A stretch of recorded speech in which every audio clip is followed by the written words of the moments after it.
Otep à tous, bienvenue sur la chaîne des panafricanistes par essence, par conviction et par excellence. Celle des citoyens kémites par nécessité et obligation de combat.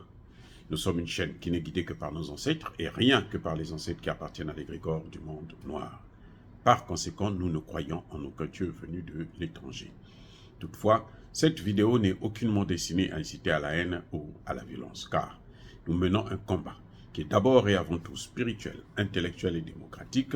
Ensuite, il est politique, géopolitique et géostratégique, contre l'impérialisme, le colonialisme, le néocolonialisme et l'endocolona, qui sont tous qualifiés de crimes contre l'humanité. Nous menons ce combat sur la base du principe fondamental que nous avons hérité de nos ancêtres kémites, qui est celui de la Mahat, c'est-à-dire solidarité, vérité et justice. Vous êtes donc en droit de connaître la vérité et nous avons l'obligation de vous dire la vérité, rien que la vérité, afin que justice soit rendue au continent africain. Et ça, c'est notre modeste contribution dans cette noble lutte en faveur de la souveraineté, la dignité, la solidarité et l'unité africaine. C'est exactement ça que nous appelons le panafricanisme. Bien-aimés frères et sœurs, le président de la Guinée équatoriale était cette semaine en Russie. Le président Teodoro Obiangema était en Russie. Il a rencontré Vladimir Poutine. Les deux étaient très contents de cette rencontre, de cet accueil. Le président guinéen a fait savoir à son homologue russe et au peuple russe, il a rappelé que l'histoire, et c'est une bonne histoire. Ceux qui nous disent, vous quittez la Russie, c'est un pays impérialiste, vous quittez un colonisateur pour aller vers un autre colonisateur, c'est faux. La Guinée équatoriale et la Russie vont célébrer dans quelques semaines, quelques mois, le 55e anniversaire de leur relation diplomatique. Le président Obiangema a précisé, nous a fait savoir clairement, il a rappelé l'histoire, que la Russie a toujours été du côté des Africains dans la lutte pour les indépendances. Vous vous souvenez de la Namibie, vous vous souvenez de l'Angola, pour ne citer que ceux-là. C'est la Russie, ou plutôt l'ex-URSS, qui a aidé même l'Afrique du Sud. Et l'Afrique du Sud, à l'époque de l'ex-URSS, Vladimir Poutine aussi était à l'œuvre. Le président Obiangema l'a rappelé. Pour que nous, d'abord, nous-mêmes les Africains, pour nous-mêmes, nous devons reconnaître l'histoire. Parce que nous avons tendance à nous jeter dans les bras de ceux qui nous ont pris en esclavage et qui nous ont colonisés. Ceux-là qui nous ont toujours détruit nos vies. Ceux qui ont toujours tué nos parents. L'Allemagne est allée tout récemment en Tanzanie. Elle est allée demander des excuses. L'Allemagne, le président allemand a présenté des excuses pour les crimes commis dans ce pays. Mais regardez la particularité. Les Allemands ont dédommagé les Juifs jusqu'à peine il n'y a pas longtemps. Ils ont dédommagé la France, l'Angleterre, pour les dégâts qu'ils ont causés. La dette de la France, là, ils ont fini ça en 2010. L'Allemagne que vous voyez là. En Afrique, il vient dire non, pardonnez-nous, oubliez ça, on va construire l'histoire ensemble. Non, on n'a pas besoin de construire l'histoire ensemble. Parce que notre histoire, là, elle est parallèle. Elle ne peut pas se rencontrer. La seule fois où vous avez eu l'occasion de rentrer dans notre histoire, ça fait près de 1500 ans que vous avez détruit notre vie. Que vous êtes en train, jusqu'aujourd'hui, vous continuez à martyriser les pays africains. Donc, on n'a pas d'histoire en commun. Non. Ce n'est pas la haine. C'est juste parce que Nous, quand on est avec vous, quand on vous ouvre les bras, vous venez, vous nous tuez. Mais qui est bête à ce point pour toujours accepter de se faire assassiner, de se faire détruire, de se faire démolir par le voisin, puisqu'il est gentil, puisqu'il ouvre ses dents? Ça suffit.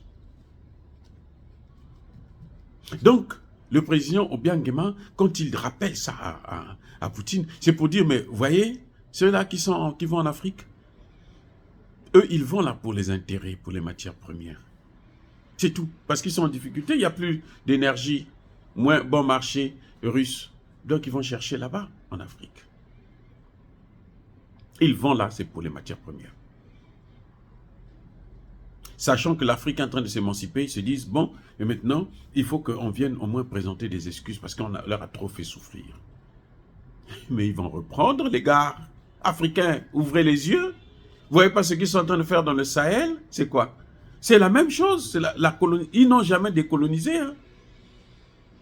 De tous les pays du monde, de tous les continents, le seul qui n'a jamais été décolonisé, c'est le continent africain. On n'a jamais décolonisé. Ce que vous voyez là, c'est la continuité de la colonisation. Sous d'autres formes, sous d'autres appellations, mais c'est la même chose. Le président Eyadema, Obiangema, quand il rappelle ça, c'est fondamental. Pour nous, Africains d'abord, pas pour les Russes. Les Russes ont fait ce qu'il fallait faire, ce qui est juste. Mais pour nous, Africains, qui continuons à débattre, regardez Tshisekedi au Congo démocratique, on lui dit, va en Russie, va voir Poutine, pour qu'il vienne t'aider à arrêter cette guerre, cette hémorragie-là. 15 millions de personnes par un petit pays comme le Rwanda. Et tu as toute une armée, juste l'équipement qu'il faut pour les neutraliser. Et toi, on te dit, va voir le Poutine, tu préfères aller t'agenouiller devant Joe Biden? Tu préfères aller te coucher devant Emmanuel Macron?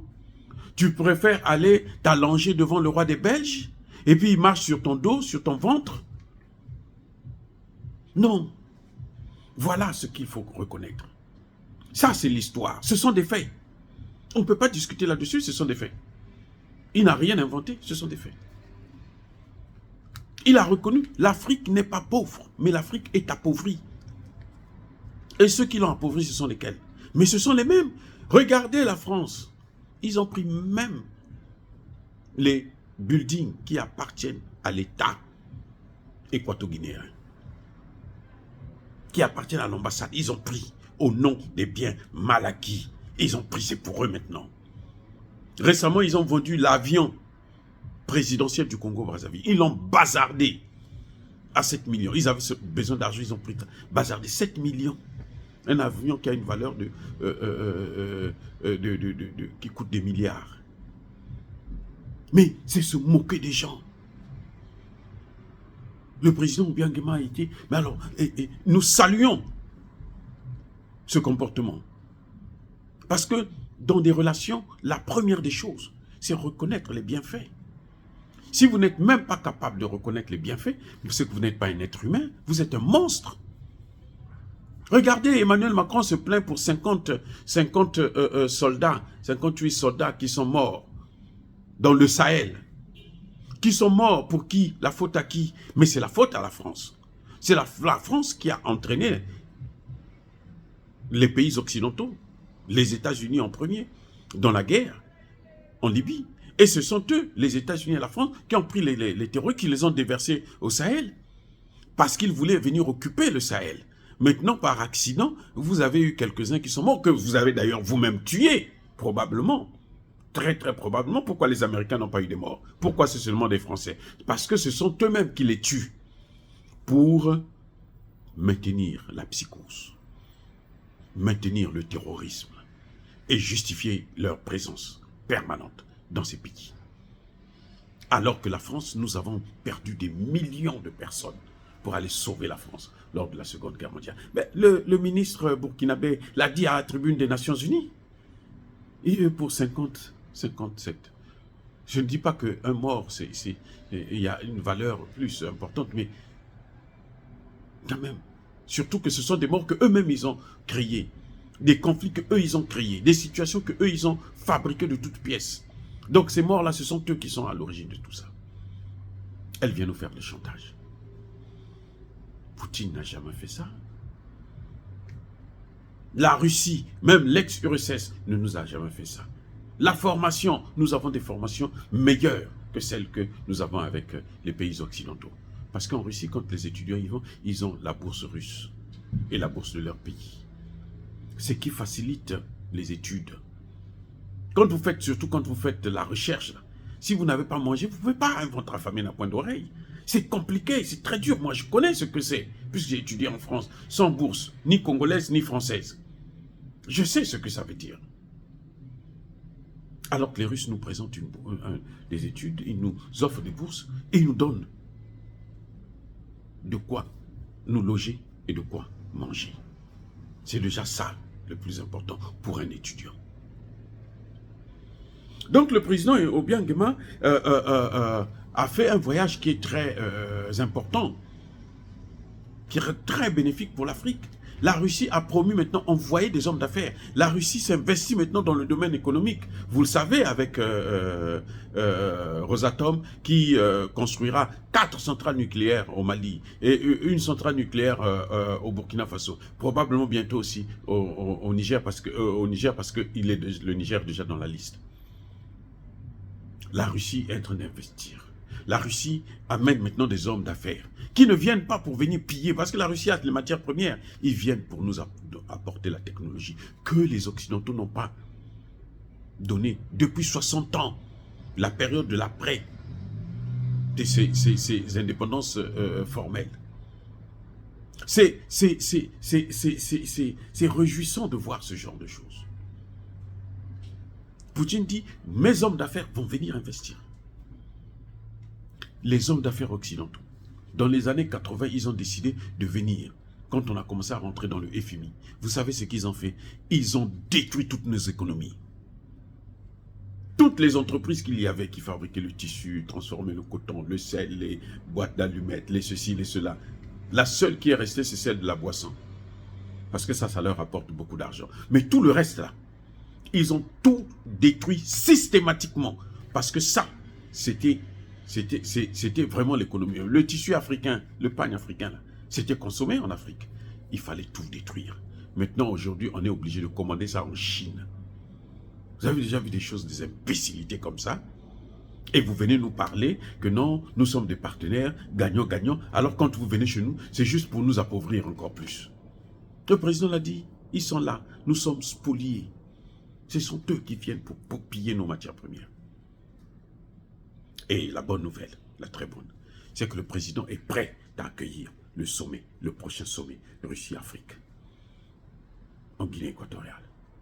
Et tout le monde, Dieu seul sait, comment ce monsieur s'est illustré dans l'organisation de grands sommets. Et il a précisé au président Poutine, je n'ai rien à voir avec la Cour pénale internationale. Je ne suis pas une couille molle comme, comment vous l'appelez là, Ramaphosa, qui n'a pas pu honorer le continent africain en faisant venir Poutine en Afrique du Sud. Parce qu'il y a quelques petits opposants leucodermes qui essaient d'aboyer. Mais on le voit maintenant en Palestine, comment il veut se tuer. Il veut carrément aller en Palestine, aller faire la guerre. Quand c'était l'Afrique, honorer l'Afrique. Tous les Africains, la jeunesse africaine attendait Poutine. Il nous a déçus. Obiangema est en train de montrer le contraire. Et pourtant, l'Afrique du Sud, c'est soi-disant un pays développé. Mais regardez comment c'est un lèche-cul. Obiangema montre que non, la Cour pénale internationale ne viendra jamais chez moi pour vous arrêter. Parce que chez moi, je ne tolérerai pas toute ingérence dans mes affaires. Ramaphosa sait que dans cette affaire, si c'était la justice, on n'allait jamais condamner, envoyer un mandat d'arrêt contre Poutine. Parce que le procureur là lui-même, il est poursuivi pour des affaires de pédophilie. Ce sont les Américains et les autres qui étouffent ça.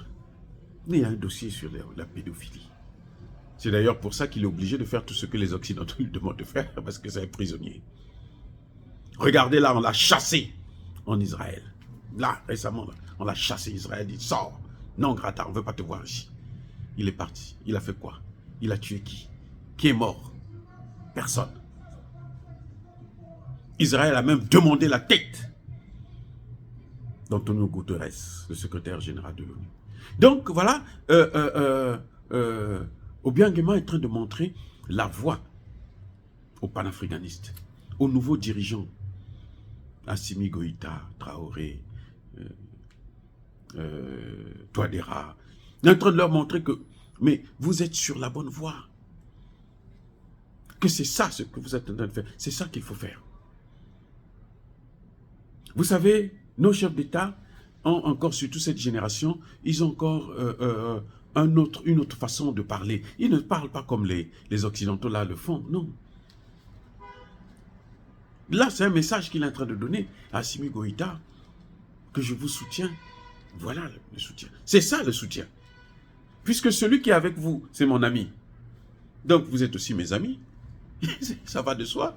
Il n'est pas hypocrite, comme ces chefs d'État qui sont allés, comme les Macky Sall et les autres, qui sont allés en Russie, qui après ont refusé de prendre la photo de famille parce qu'ils ne vont pas se mettre avec des présidents qui ont fait des coups d'État, alors qu'eux-mêmes, ce sont déjà, ce sont des incompétents, ce sont des putschistes institutionnels. D'autres, ils sont arrivés au pouvoir par la force, et c'est après qu'ils sont devenus des pseudo-démocrates, et on connaît la misère qu'il y a dans leur pays, la misère la plus totale dans ces pays-là. Vous savez de quoi je parle? Je n'ai pas besoin de revenir là-dessus. Voilà les gars. Oh, bien-aimés frères et sœurs, j'ai été très, très ravi de entendre, de voir cette rencontre entre les deux géants de ce monde. Oui, vous n'allez pas me dire, vous allez dire que vous vous moquez de Obiang Nguema. Non, non. Obiang Nguema, par rapport à ce qu'il dit, par rapport à sa pensée panafricaniste, c'est un grand pour nous, Africains. Lorsqu'il rencontre Poutine, nous saluons une telle initiative. C'est ce que nous demandons à certains pays africains, surtout ceux qui sont en difficulté, que le meilleur partenaire en matière de guerre, en matière d'instabilité, le meilleur partenaire, c'est la Russie. Elle a fait ses preuves. Dire cela, s'inciter à la haine ou à la violence, non, il n'y a pas colère. Encore une fois de plus, bien-aimés frères et sœurs, je persiste et je signe. Soyez bénis. Soyez abondamment bénis par le Dieu des Kémites et par nos ancêtres angélisés. Mais que tous ceux qui persécutent le continent africain le pillent et le déstabilisent, qu'ils soient noirs, blancs, chinois, arabes, indiens ou qui qu'ils soient punis, maudits, foudroyés, neutralisés, écrasés, effacés par ce Dieu des Kémites et par nos ancêtres angélisés. Vive l'Afrique éternelle. J'ai dit et j'assume.